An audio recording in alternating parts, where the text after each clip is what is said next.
And the president's been amazing. He had an incredible race.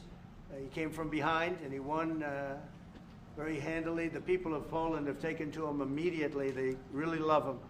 There's great love and respect. He's a very successful man, but he went into a political hatchet, so to speak. It was a pretty tough race, pretty nasty race, and he beat them all, and he beat them all very easily. And now he's become even more popular as they got to know him and know him better. He's doing a really fantastic job. So it's an honor to.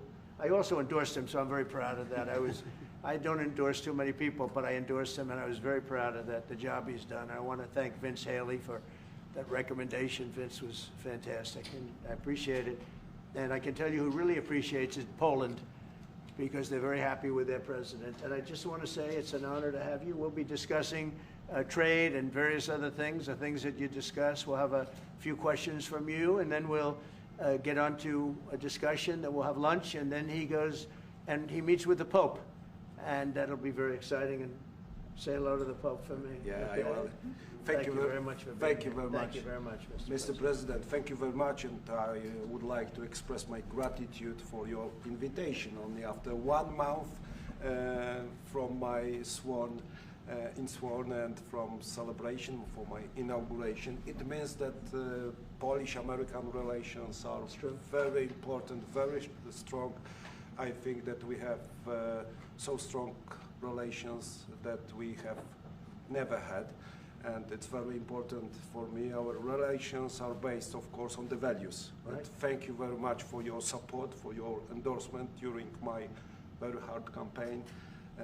I remember it, and I'm very grateful for your support. It was the fight me against others, so your support was very important. And the support of Polish people, Polish diaspora in United States of America. We have almost more than 10 million people here, and they voted for Donald Trump. They voted for me. Yeah, and in vast majority they voted also for me, so I would like to say hello to Polish diaspora in United States of America. Those relations for me, for Poland, for Poles, are very important with United States of America, and they are based on values: independence, sovereignty, democracy. And I think, Mr. President, that those values are epitomized by our common heroes. Yes. Kazimierz Pułaski and Tadeusz Kościuszko. So thank you very much, and I hope it will be very fruitful discussion around the energy, around the economy and military service. Yeah. And the flyover was very much in honor of your great pilot who just passed away recently, who was a legend in Poland. You might want to say something about him. Yes, of course, it was a terrific accident in Poland. Thank you for this gesture that F-35 opened our meeting. Major Krakowian was one of the best Polish pilots, well-honed Polish pilots, and he died. He lost 2 children, so it was a great tragedy he was a legend in Poland, actually, a legend as a pilot. He was an incredible pilot, and I think he went to the Air Force Academy, actually. But he was a fantastic pilot, and it was a big setback. The people of Poland are very, very sad, so we thought we'd do that. That was the single plane that swooped up. And machines, American machines, opened our meeting. It was great.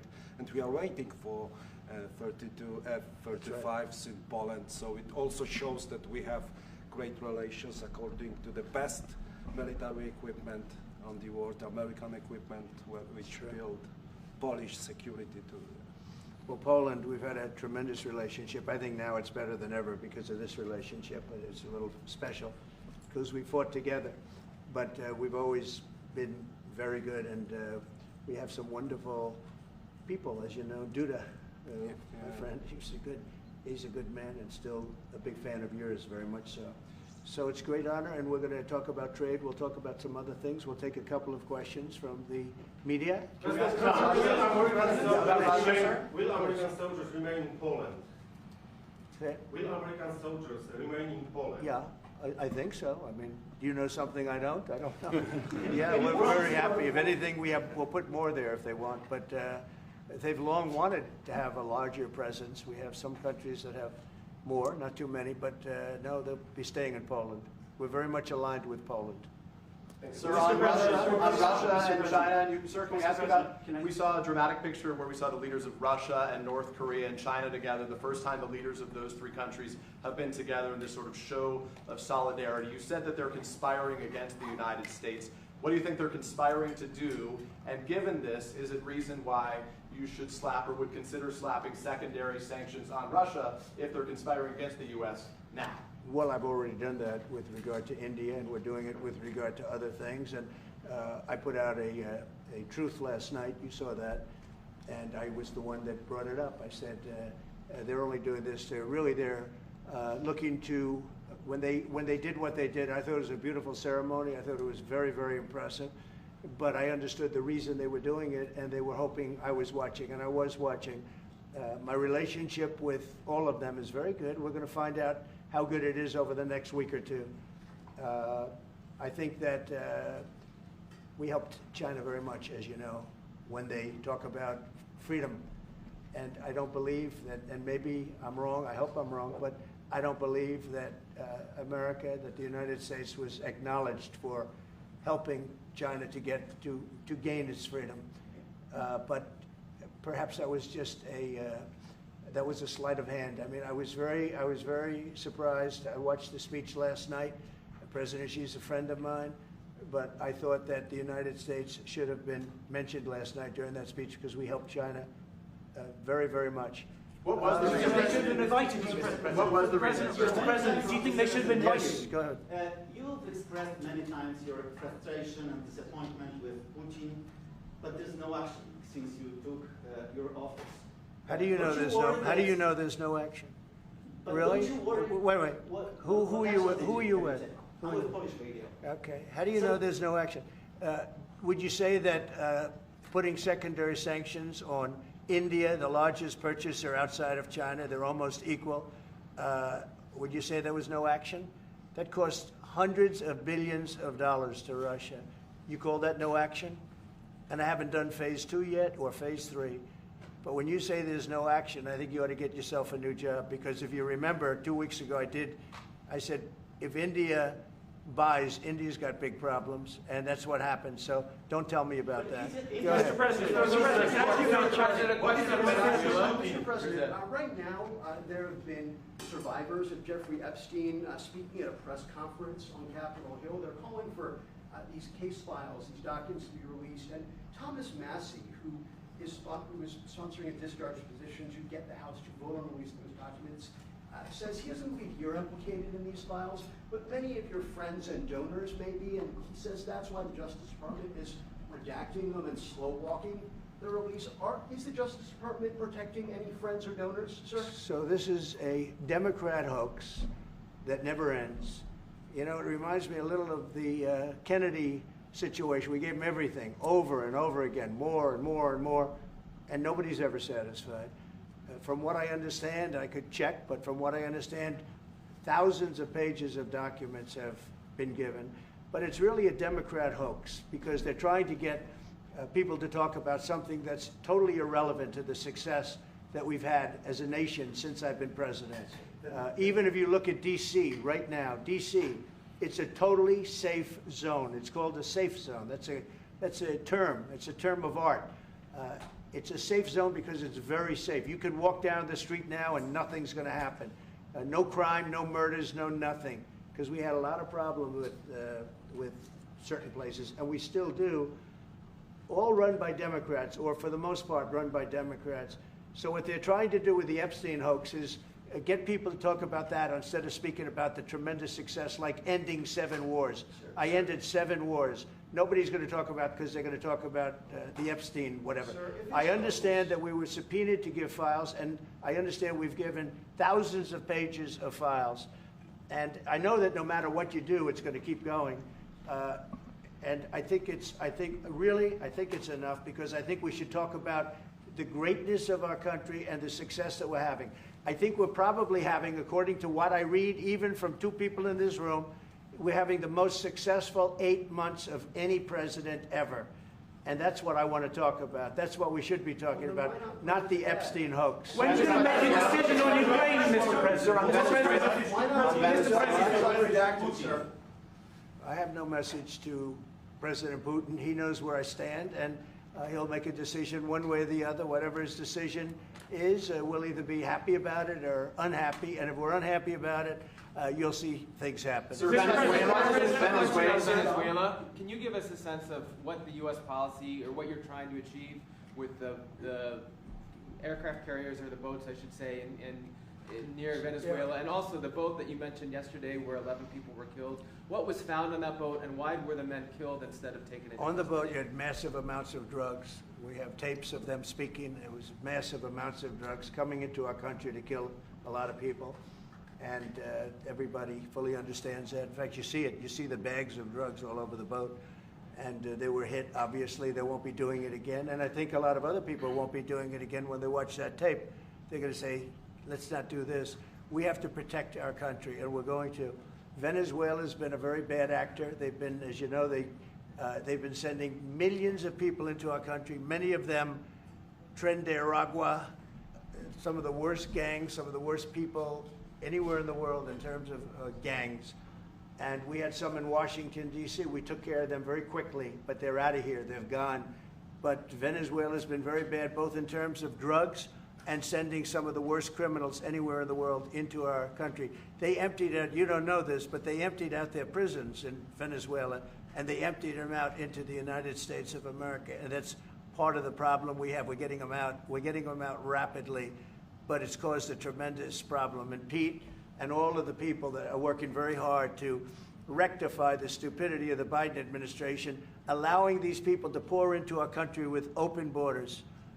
We are paying a big price as a country for the incompetence of the Biden administration. But think of it, opened up prisons, drug dealers, drug lords, everything coming out of Venezuela, they said, and we said, we're not going to put up with it anymore. So Venezuela has been one of the worst actors in the whole group, and we have a group of pretty bad actors. Are you wanting to force the Yeah, thank you, Mr. President. At the end of this month, the government or the Congress has to pass a budget. Do you think we can avoid a government shutdown? Yeah, I do. I think the Republicans will vote for an extension. We won't have any Democrat votes. We could give the greatest budget ever. Tax cut of 50%, everybody taken care of, perfect for women, perfect for men, perfect for minorities, perfect for everything, and we wouldn't get one vote for the Democrats because they've lost their mind. They are so deranged. They have Trump derangement syndrome, and I don't want to burn the Republican Party with it, but they really are. They've become almost sick. They actually think there is a disease. It's called Trump derangement syndrome. They've got it. No matter what we did, no matter how good, you could give them everything that they've ever dreamed of, and you wouldn't get one vote. These are sick people, and I think we're going to have a tremendous midterm. We just approved the largest tax decrease in the history of our country. We have things, if you think of it, no tax on tips, no tax on Social Security for our seniors, no tax on overtime, deductions when you buy a car and you borrow money to buy a car. First time they've ever seen anything like this. Middle-income people get deductions. You get a deduction when you buy a car. Nobody's ever seen. And by the way, they're selling cars like crazy. Cars are pouring back because of the fact that we have tariffs.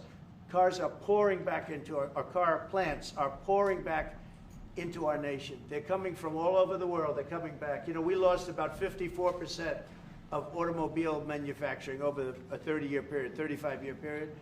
They're all coming back. I think they're coming back higher than ever before. We have AI going up. What we've done is amazing, and what we've passed is amazing. But the Democrats, I don't believe, will get one vote. It's very anti-crime. We want anti-crime. They're in favor of crime. We're against crime. You know, they gave us things like men playing in women's sports, open borders for everybody, transgender for everybody. I mean, they wanted transgender for all of the crazy things that they were saying. And, you know, people would say they're 80-20 issues. I say they were 97-3. I always say 97-3, and nobody knows who the three are. This is the best issue of all.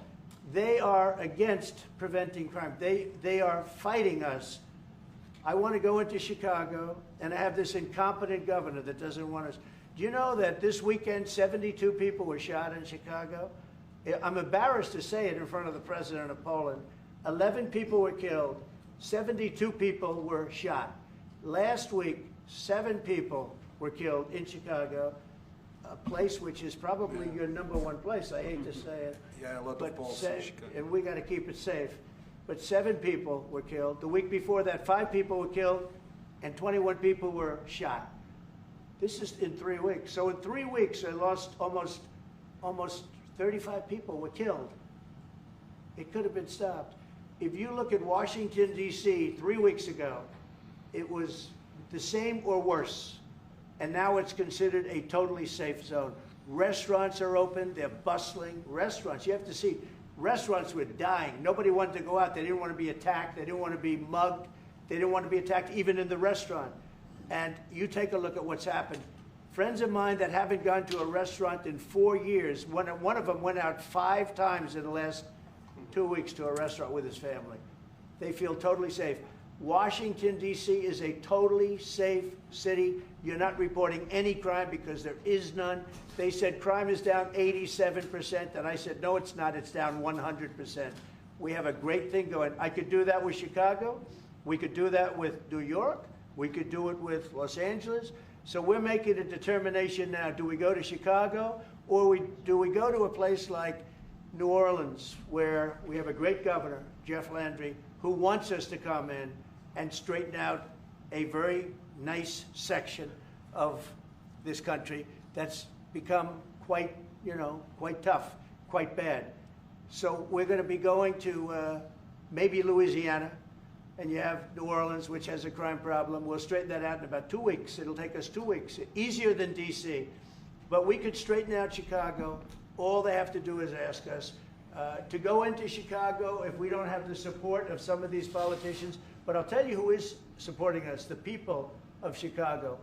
And I sort of want them to let it be known. They have incompetent people. A guy like Gavin Newsom, he's the governor of a state that if we didn't go into Los Angeles with our soldiers, with our National Guard, you wouldn't even be having the Olympics there. They were going to take it. And remember this, your top law enforcement officer in Los Angeles said, there's no way we could have done this without President Trump coming in with the troops. We saved Los Angeles and we saved the Olympics. Thank you very much. I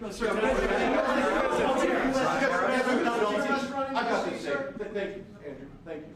Mr. President, in regards to Gavin Newsom, would you be open to a congressional investigation in regards to the specific Palisades fire where it killed 12 seniors, to see if there's any negligence on Gavin Newsom or Karen Bass in regards to those deaths? Well, I'll tell you, there's negligence on not getting people permits. That is negligent. We got all of the federal permits. Lee Zeldin, the federal permits are much more difficult. They were all gotten within 30 days. People could go build their houses. It's going to be years before they are allowed to build their house. And Karen Bass is grossly incompetent. And Newsom, this is a very incompetent guy. I watched him with the hands. I'm saying, what's going on with the hands? There's something wrong with him. Do you watch him? There's something wrong with this guy. But more importantly, he didn't allow the water to come from the Pacific Northwest. You know, they have tremendous amounts of water in California. People don't know. They send the water out to the Pacific Ocean. So I demanded it be open. If that were open during the fire, before the fire, you wouldn't have had the fire because all the sprinklers would have worked in the houses. They had no water. They had no water in the fire hydrants. You wouldn't have had the fires. It would have been put out after 1 house, 2 houses. But he stopped the water from coming in. And I had to send in the military to have that water opened after the fires. And now they have water, but he should have more because they've restricted, they still restricted. There's something wrong with these people. There's something really wrong. As to investigation, I view it as a gross incompetence. I view it as an ideology that's wrong. It's a radical left ideology. And if I didn't win this election, I think our country would be destroyed. I don't believe you'd be here right now, and our country would be destroyed. Yeah. Mr. President, Go ahead. President Trump, thank you, sir. What are the most important branches of interest between Poland and U.S. in your opinion? Well, it's just the relationship we have. I think there's a great trust and a great, more than, more than most countries, more than almost any countries. We have some in a category that's very special, and Poland is in that category. We have a very special relationship. It's like the question about the soldiers that was asked. We never even thought in terms of removing soldiers from Poland. We do think about it with regard to other countries, but we would never know. We're with Poland all the way, and we will help Poland protect itself. I would like to add something. Yeah, of course, security is most important also for our relation. And I'm a historian, as you know, maybe, Mr. President knows. I'm a historian, and this is the first time in Polish history, in 20th century and the 21st century, that the Poles are happy that we have foreign soldiers in Poland. So the American soldiers are the part of our society. Nowadays we have almost 10,000 soldiers, and this is the signal to the whole world and also to the Russian Federation that we are together, but we are not like the Poland free riders in Europe and in NATO. Mr. President Trump knows it, because our GDP for military service achieved 4.7, so we are probably the one NATO nation which is on this level, and we will not stop. Me, as the President of Poland, we are going to achieve 5% of GDP for military service, but with American soldiers on Polish soil, we solidify and we are secure. Just about that, Poland was one of two nations that paid more than they were supposed to with NATO. I don't know if anyone knows that, but there were two nations, and Poland paid more than they were supposed to. They thought it was low. And by the way, since then, at my request, they've raised it from 2% to 5%. But Poland was one of two nations that paid more than they were supposed to, which was a very nice thing. Yeah. You were not invited to the parade in Beijing. Never even thought about it until just now. President Dabrowski, what's your message for President? Never even thought. It wouldn't have been my place to be there. On tariffs? Will you visit a restaurant in D.C.? You haven't gone to I might, sure. You haven't gone to one in either of your terms that wasn't. How do you know? How do you know? Because I and many other. Do you want me to prove you wrong? Do you want me to prove you wrong? Yes, please. But I will. I think it's something we could consider doing. I'd love to do it. I love the White House food, but after a while, I could see going to a nice restaurant. It's safe. If you would have said, like the Governor Moore wanted me to go and walk through Baltimore with him, and I said, I think I'm a brave guy, but there's no reason to be stupid. They have crime that's at levels that nobody's ever seen before in Baltimore. They've done a terrible job. We'd go into Baltimore, straighten it out very quickly, too. You know why? They respect our soldiers. You see our soldiers. They respect our soldiers. We'd go there, too. But we're going to have people asking us to go. They're going to want to, and I think the people of those places the politicians are not in tune with the people.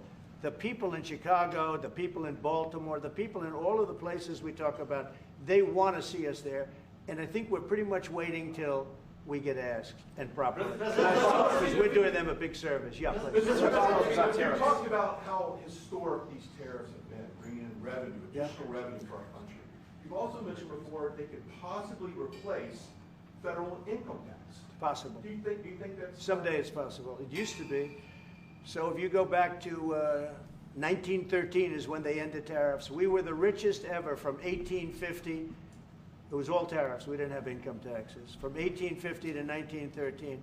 In the 1887s, about 1887, they had the Great National Tariff Act. And it was a group of people that got together because our country was so rich, they didn't know what to do with the money.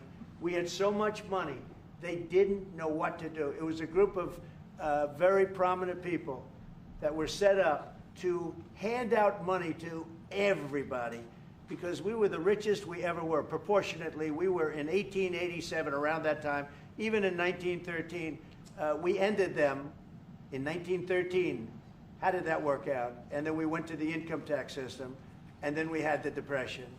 And by the way, a lot of people try and say that, oh, tariffs with the Depression. No, they ended in 1913, and then we went to income tax, and then in 1929 you had the Depression.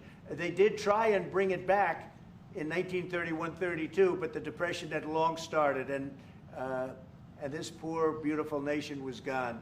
It was gone. We suffered for 25 years. It took 25, 30 years to really recover from the Depression. And we don't ever want to see that happen again. The tariffs are vital to the success of this country. When I say I ended 7 wars, at least half of those wars were ended because of the power of tariffs. I was able to say, well, we're not doing any business with you, or if you're going to war, we're putting a big tariff on you. And all of a sudden they announced that the war was settled. I settled 7 different wars, one going 31 years, look at the Congo and Rwanda, look at that, 31 years, 10 million people dead.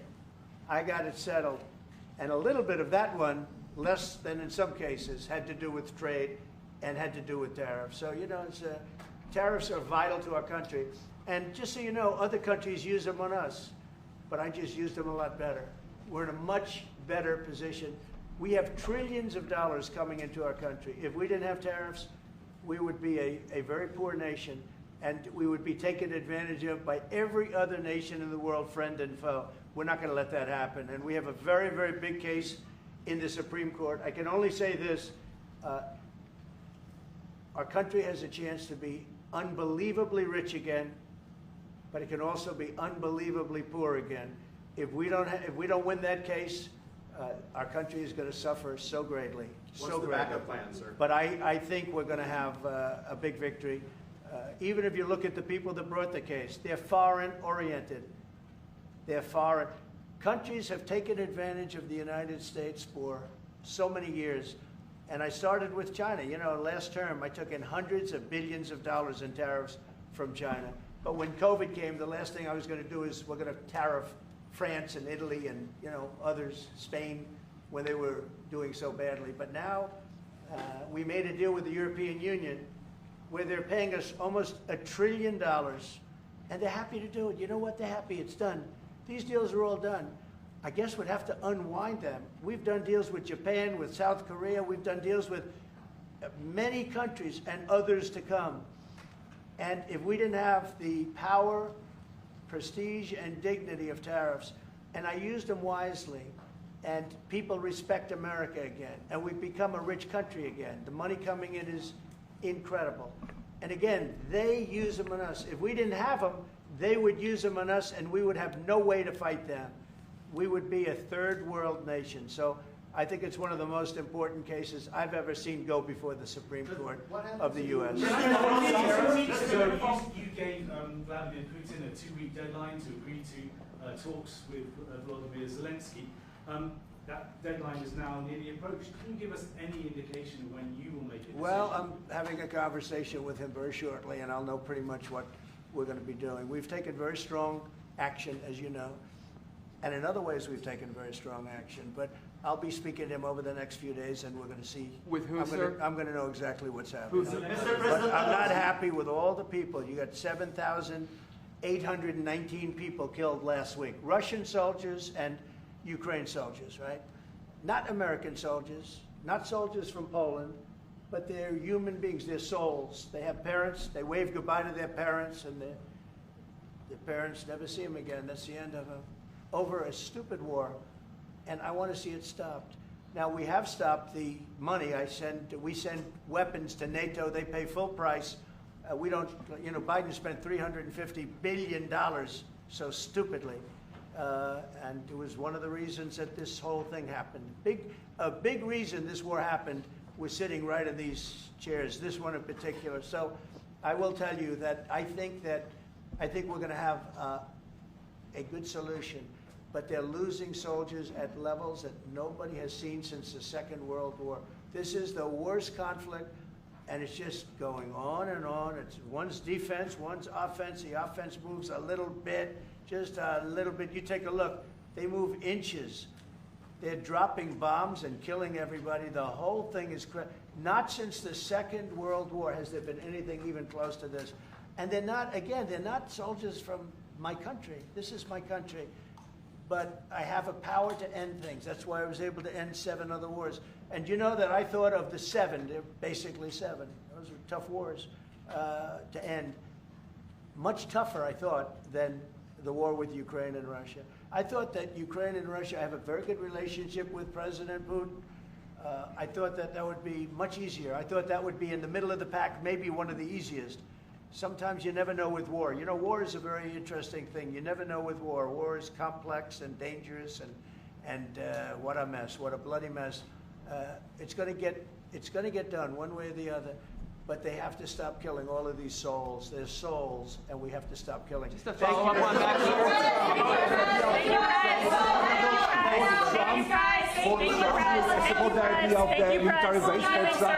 Thank you, Press. Keep moving. Thank you. Out the door. Hey, guys, out the door. Thank you. Thanks, guys. Keep moving. Sir, keep moving, guys. Zadałem mi, pokazał mi, że jest Guys, let's go, guys. This way. Thank you.